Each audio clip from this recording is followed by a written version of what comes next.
सप्ताह में 2 बार उपवास रखता हूं। समझ लीजिए क्या कह रहा है, मैं तो सप्ताह में 2 बार उपवास भी करता हूं। और क्या करता है? मैं अपनी सब कमाई का 10वां अंश भी, और अपनी कमाई का 10वां अंश भी देता हूं। परमेश्वर मैं तो बहुत धर्मी हूं, है? अपनी बड़ाई अपने मुंह से मार रहा है। मैं 10वां अंश भी देता हूं, मैं उपवास भी करता हूं प्रभु, मैं तो सब कुछ करता हूं, है? इसकी नहीं हूं। ये तो कभी कभी आता है, 10वां अंश भी नहीं देता है, बहुत ठगी करता है, बहुत चोरी करता है, उपवास भी नहीं करता, है? उपवास भी नहीं करता जी। उपवास भी नहीं करता कभी। मैं ऐसा नहीं हूं प्रभु, मैं तो बहुत धर्मी आदमी हूं, ऐसे बोला। लेकिन दूसरा आदमी, और इसने कुछ कहा, परंतु चुंगी लेने वाले ने, हाँ देखिए, अब चुंगी लेने वाले की बात देखिएगा। ये आदमी अपनी पूरी बात कह चुका, इसके बाद प्रार्थना कर चुका है, इसके बाद क्या हुआ? दूसरा आदमी जो चुंगी लेने वाला है, वो अभी मंदिर में अंदर भी नहीं गया, दूर ही से खड़े होके क्या कर रहा है? स्वर की ओर आंखें उठाना भी न चाहा, परमेश्वर की तरफ या स्वर्ग की तरफ उसने अपनी आंखें भी नहीं उठाई, वरन अपनी छाती पीट पीट कर कहा। हालेलुया। क्या करने लगा? अपनी छाती पीट पीट कर कहा, कहने लगा, हे परमेश्वर, हे परमेश्वर, मुझ पापी पर दया कर। मुझ पापी पर दया करो। हे प्रभु, मुझ पापी पर दया करो। अगर जो व्यक्ति अपने पापों को नहीं मानता है, जो अपने पापों से पश्चाताप नहीं करता है, वो कभी परमेश्वर से आशीष नहीं पाएगा। क्योंकि बाइबल कहती है कि कोई भी धर्मी नहीं, एक भी नहीं, सबने पाप किया और सब परमेश्वर की महिमा से रहित हैं, दूर हैं। लेकिन चुंगी लेने वाला क्या कह रहा है? मैं तो 10वां अंश देता हूं, मैं उपवास करता हूं, मैं चुंगी लेने वाले की तरह नहीं हूं, मैं तो सब कुछ करता हूं। लेकिन वो चुंगी लेने वाला क्या कह रहा है? अपनी आंखें भी परमेश्वर की ओर नहीं उठाना चाहा, सर को नीचे कर दिया, दीन बन गया, नम्र बन गया, और नम्र बन के क्या कह रहा है? हे प्रभु, मुझ पापी पर दया करो। अपनी छाती पीट पीट कर रोने लगा और कहने लगा, हे प्रभु, मुझ पापी पर दया करो। और क्या हुआ? मैं तुमसे कहता हूं, हाँ, कि वह दूसरा नहीं, हाँ, परंतु यही मनुष्य धर्मी ठहराया जाकर अपने घर गया। कौन सा धर्मी ठहराया गया? चुंगी लेने वाला, चुंगी लेने वाला या वो फरीसी? चुंगी वाला। चुंगी लेने वाला धर्मी ठहरा। क्योंकि जो कोई हाँ, अपने आप को बड़ा बनाएगा, जो अपने आप को बड़ा करेगा, वह छोटा किया वो जाएगा, छोटा किया जाएगा, और जो अपने आप को छोटा बनाएगा, जो अपने आप को छोटा बनाएगा, बड़ा किया वो जाएगा। परमेश्वर के राज्य में बड़ा किया जाएगा। जो परमेश्वर के आगे नम्र बन जाएगा, छोटा बन जाएगा, दीन बन जाएगा, परमेश्वर उसे शिरोमणि करेगा, ऊंचा करेगा, परमेश्वर अपने लोगों को आशीष करेगा। लेकिन ये व्यक्ति जो फरीसी था, बहुत अकड़ में था कि 10वां अंश देता हूं, उपवास करता हूं, मैं इस अन्यायी और ठगी व्यभिचारी की तरह नहीं हूं, दूसरे पर दोष लगा रहा। अरे भैया, इस बात को बताने की क्या आवश्यकता है? लेकिन वो पापी इंसान, वो अपने पापों से तौबा कर रहा है, पश्चाताप कर रहा है। सच में वही इंसान धर्मी ठहरा, वही परमेश्वर के राज्य का वारिस बना। इसीलिए वचन में लिखा है कि जो व्यर्थ में गाल बजाता है, वो अपने प्राणों को खोएगा। वो परमेश्वर के राज्य का वारिस नहीं ठहरा, वो अनंत जीवन के लिए नहीं चुना गया, क्योंकि वो तो देता था लेकिन ढिढोरा पीटता था। इसीलिए वचन में एक जगह लिखा है कि प्रभु को जो कुछ देते हैं वो इस हाथ से देते हैं तो ये हाथ ना जाने। लेकिन वो मंदिर में जाके मुनादी कर रहा है, ढिढोरा पीट रहा है,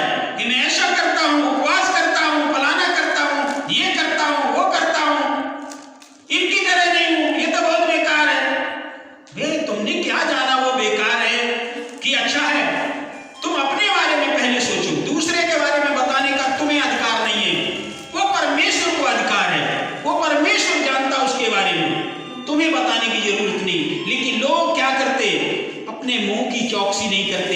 ये व्यक्ति अपने मुंह की चौकसी नहीं कर पाया और इसीलिए क्या हुआ, ये धर्मी नहीं ठहरा बल्कि परमेश्वर के आगे दोषी ठहरा। और वो व्यक्ति जो चुंगी लेने वाला था वो कुछ नहीं बोला, उसे पता था कि ये मेरा समय पश्चाताप करने के लिए है, प्रार्थना करने के लिए हम भवन में आए, हम प्रार्थना करने के लिए आए, ना कि हम दूसरों का दोष गिनाने के लिए नहीं आए, हम दूसरे के दोष गिनाने के लिए नहीं आए, हम प्रभु के भवन में आए, प्रभु की महिमा के लिए आए। ये व्यक्ति दूसरे का दोष गिना रहा, अरे तुझे क्या पड़ी है, तू अपने को देख पहले। और यही हुआ कि सच में वो धर्मी व्यक्ति वो धर्मी गिना गया, ना कि वो जिसने बड़ी बड़ी बातें कर रहा था, वो धर्मी नहीं ठहरा। वो सोच रहा था हम ऐसी बड़ी बड़ी बातें करके धर्मी ठहरेंगे, नहीं हो पाया। आज भी बहुत से लोग ऐसे ही सोचते हैं। हमारे तिरुआ के एक लेखपाल जी हैं, रिटायर्ड लेखपाल हैं, वो हैं तो अपने इधर ही के, लेकिन तिरुआ में उन्होंने मकान बना रखा है। वो हमसे अरे दूसरे दिन या तीसरे दिन या कभी कभी रोज फोन करके, और उनका फोन आता है 10 बजे और 11:30 बजे तक फोन चलता है उनका, यानी 1.5 घंटे कम से कम हर रोज हमसे बात करते हैं। हम कभी कभी 10 बजे सोते हैं, कब उनका फोन आता है मैं तुरंत फोन उठाता हूँ और फिर उनसे बात करता हूँ, तो 1.5 घंटे तक बात चलती है। तो उनके अंदर इतना प्रभु के प्रति प्रेम है, लगाव है। वो हमारे क्रिसमस में भी आए हुए थे, शायद वो 2-3 गीत भी जिनको पकड़ के ले गए थे, उन्होंने गीत भी गाए थे। जैसा उनको आता है, राग में तो नहीं गा पाते हैं, लेकिन फिर भी उनका मन में बड़ा प्रभु के प्रति प्रेम है। तो हमसे वो हर रोज बात करते हैं और काफी देर तक बात करते हैं। तो वो भी इस बात को वचन से बताते हैं कि उनके अंदर इतना वो है कि वो इस चीज को बताते हैं कि हमें दान कैसे करना है, दान का क्या तरीका है और हमें प्रभु को देना चाहिए। तो कुछ बातें उनके मन में बहुत अच्छी बातें आती हैं और कुछ बातें नहीं है तो वो हमसे पूछते हैं इसके बारे में कैसे होगा। अभी पिछले दिन, परसों के दिन में, कल के दिन में पूछ रहे थे, आज की रात में भी फोन से बात हो रही थी। कल के दिन में वो पूछ रहे थे कि हम लोग गाड़े जाते हैं, इसका मतलब क्या है, और जो जलाए जाते हैं उनके लिए क्या होगा, कैसे होगा, ये सारी चीजें वो पूछते रहते हैं, जो चीज उनको मालूम नहीं है। और मैं भी खोज करके, जैसे आज नहीं मालूम है तो हम एक दिन बाद उनको खोज करके बताते हैं। तो ऐसा उनका प्रेम है परमेश्वर के प्रति और बड़ा उनके श्रद्धा भाव है परमेश्वर के प्रति, और परमेश्वर के उस सहयोग में भी हर साल वो क्रिसमस में सहयोग भी अच्छा करते हैं और प्रभु की महिमा करते हैं। तो लेकिन उनके अंदर और चीजें, किसी का बुराई करना, ये बातें नहीं है। तो यही एक उद्देश्य होना चाहिए। और जो भी वो दान भी देते हैं तो उनका मतलब है वो दान किसी के वो नहीं होना चाहिए, हमारा जो है उसको लोगों के बीच में उजागर नहीं करना कि उन्होंने इतना दिया, नहीं, कोई बात नहीं। तो वो अच्छा सहयोग भी करते हैं प्रभु की दया से, और उनके मन में प्रभु ने बात किया। तो लेकिन ये व्यक्ति तो जो भी करता था सबके सामने वहां मंदिर में जाके ढिढोरा पीट रहा, हम ये करते हैं, हम वो करते हैं। ऐसे लोग जो होते हैं वो परमेश्वर के राज्य के वारिस नहीं हो सकते हैं, क्योंकि उन्होंने अपना प्रतिफल पा लिया, वो अपना प्रतिफल पा चुके। जो ऐसा करते हैं उन्हें वो आशीष नहीं मिलेगी जो परमेश्वर देना चाहता था। तो इसलिए अपने मुंह की हमेशा चौकसी करना है। व्यर्थ की बातें बोलने से हमें कोई लाभ नहीं होगा। तो वचन में जो लिखा है कि जो व्यर्थ गाल बजाता है वो अपना प्राण खोता है। सच में वो परमेश्वर के राज्य का वारिस नहीं ठहरा और उसके प्राणों का अंत हुआ हो। लेकिन ये जो व्यक्ति जिसने पश्चाताप किया वो आशीष पाया। और सच भी है, क्योंकि हम एक व्यक्ति के बारे में अभी परसों पढ़ रहे थे।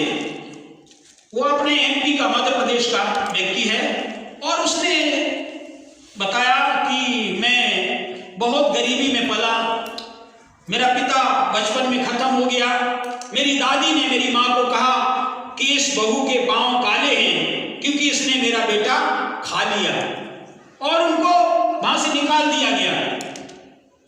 तब मेरी नानी ने मुझे पाला पोसा और मेरी माँ को भी नर्स का काम सिखाया, तो वो नर्स का काम करने लगी, और मेरी नानी भी नर्स का काम करती थी, नर्स थी।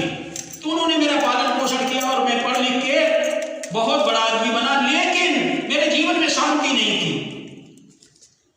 जब जिस दिन परमेश्वर का वचन मैंने अच्छे से समझा, सीखा, जबकि वो एयरफोर्स का बहुत बड़ा अधिकारी बना, पहले स्कूल में टीचर रहा, फिर वो ये जो सर्च करते हैं ना लोग, वैज्ञानिक लोग खोज करते हैं, वो उसमें भी वो कुछ दिन काम किया, उसमें भी नौकरी मिली, लेकिन उससे भी संतुष्ट नहीं हुआ, तो उसे एयरफोर्स में एक बड़ा अधिकारी का पद मिला, लेकिन उसमें भी संतोष नहीं था उसका।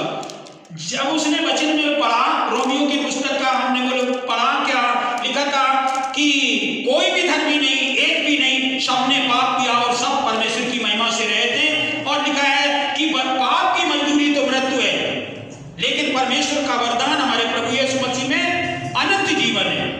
तो ये जब मैंने पढ़ा तो मुझे लगा कि हाँ, कोई भी धर्मी नहीं, तो हम भी पापी हैं। जब मैंने अपने पापों से तौबा किया, पश्चाताप किया, तभी से मेरे जीवन में शांति आई। उन्होंने इस बात को, उस बात में अपने जीवन के बारे में बताया और उजागर किया। तो सच्चाई यही है कि जब तक हम अपने पापों से तौबा नहीं करते हैं, तब तक हमारे जीवन में वो अशांति रहती है, वो खुशहाली नहीं आती है जो परमेश्वर हमें देना चाहता है। इसलिए क्योंकि सब पापी हैं, चाहे छोटा बाप हो चाहे बड़ा हो, कोई भी छोटी गलती है या बड़ी गलती है, सजा तो सजा। तो यही है, लेकिन ये व्यक्ति पाप से अपना पश्चाताप नहीं कर रहा था, लेकिन चुंगी लेने वाला क्या था, अपने आप को दीन किया परमेश्वर आगे और पश्चाताप किया। जब पश्चाताप किया तो परमेश्वर ने उसको ही धर्मी ठहरा, वही परमेश्वर के राज्य का वारिस बन गया और वही अनंत जीवन पाया। इसीलिए लिखा है कि जो व्यर्थ गाल बजाता है वो अपने प्राणों को खोता है, और जो अपने मुंह की चौकसी करता है वो क्या होता है, अपने प्राणों की रक्षा करता है। तो उसने अपने प्राणों की रक्षा किया। आइएगा, एक और आयत है जो आपको मिलेगा,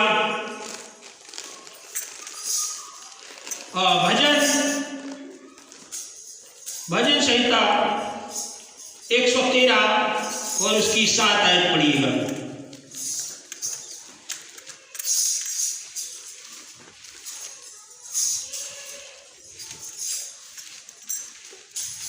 वह धूल से निर्धन को और दाख के ढेर से दरिद्र को उठाता है। हाँ, क्या लिखा है? वह कंगाल को मिट्टी पर से और दरिद्र को भूरे पर से उठाकर नीचा करता है। दरिद्र को कहां से उठाता है? भूरे पर से, भूरे में से। हम कौन हैं? हम भी दरिद्र थे, हम भी कहां पड़े थे?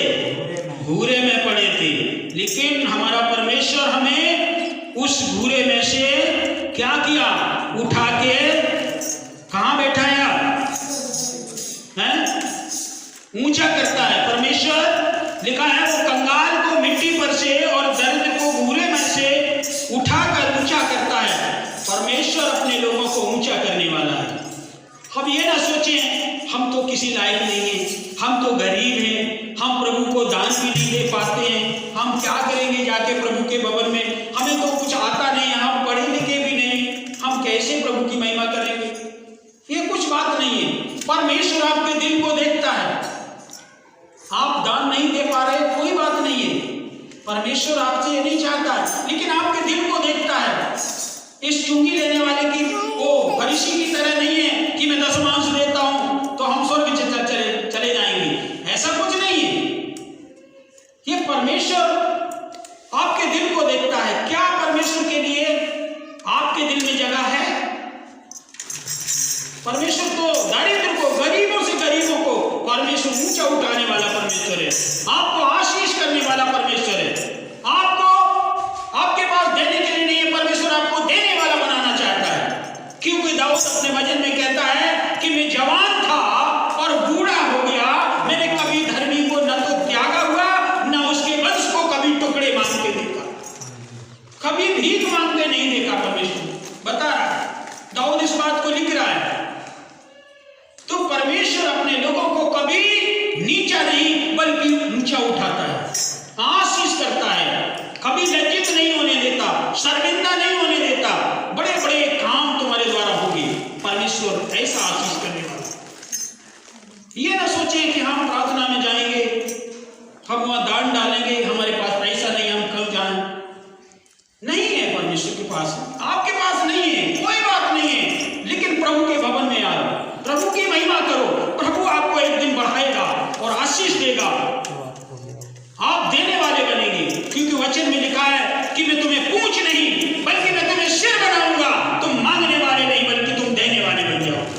परमेश्वर आपको मांगने वाला नहीं, भिखारी नहीं, आपको राजा बनाना चाहता है, आपको देने वाला बनाना चाहता है। लेकिन बस बात क्या है कि अपने मुंह की चौकसी रखना है, कभी किसी की बुराई नहीं करना, कभी किसी के पीछे गलत कदम नहीं उठाना। ये व्यक्ति क्या कह रहा है, शरेआम उसकी बुराई कर रहा था ना, इसीलिए परमेश्वर ने उसे छोड़ दिया। जबकि दान भी देता था, उपवास भी करता था, सब कुछ करता था, लेकिन क्या परमेश्वर के राज्य का वारिस बना? क्या परमेश्वर के पास पहुंचा? नहीं। खुदा के लोगों, हम कितना भी दान दें, कितना कुछ करें, अगर अपने जुबान को, अपने जीवन को परमेश्वर के समान नहीं बनाएंगे तो हम कुछ नहीं आशीष पाएंगे।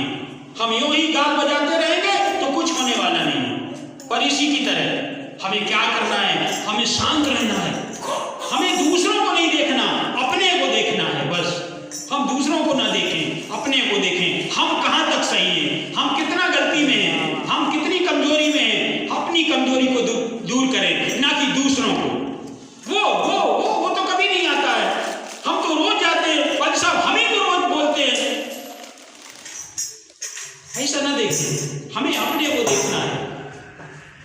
वचन में लिखा है कि धोखा ना खाओ, परमेश्वर ठट्ठों में नहीं उड़ाया जाता है। जैसा बोगे कटनी के समय तुम्हें वही काटने को मिलेगा। कटनी में जब आप काटेंगे तो तुम्हें वही मिलेगा जो आपने बोया है। तो दूसरे को नहीं देखना, दूसरे क्या कर रहे हैं, वो क्या कर रहा है, वो चर्च नहीं जा रहा। हमें जाना है कि हम प्रभु की महिमा करेंगे, प्रभु हमें आशीष देगा, वो करेगा तो उसको आशीष मिलेगी। इसी में एक और आयत जो नीचे और देख लीजिए क्या लिखा था कि उसको प्रधानों के संग अर्थात अपने प्रजा के प्रधानों के संग बैठाए। हाँ, वो अपने परमेश्वर हमें क्या देना चाहता, आशीष देना चाहता। वो अपने लोगों के साथ बैठाने के लिए आशीष करना चाहता है, अपने लोगों के साथ बैठाना चाहता है परमेश्वर। और अपने लोगों के साथ तभी बैठाएगा जब हम उसके तरीके से चलेंगे। अगर हम उसके विरोध में हैं तो क्या वो अपने साथ बैठाएगा? हमें नहीं बैठाएगा ना। और आगे पढ़ दीजिएगा। वह बांझ को घर में लड़कों की आनंद करने वाली माता बनाता है। हाँ, वो बांझ को क्या करता है? घर में आनंद करने वाली माता बनाता है। परमेश्वर हमें आशीष करना चाहता है, लेकिन जरूरत क्या है कि हम अपनी मुंह की चौकसी रखें, अपनी जुबान से किसी को कभी बुरा ना बोलें और किसी की बुराई ना करें। हमेशा लोगों के लिए प्रार्थना करें। परमेश्वर आपको ऊंचाइयों को उठाएगा, आपके घर में आशीष होगी, किसी बात की घटी नहीं परमेश्वर होने देगा। उसने वायदा किया है कि तुम्हें पूंछ नहीं सर बनाऊंगा। पूंछ नहीं, हमें सर बनाने वाला परमेश्वर। पूंछ कहाँ रहती है?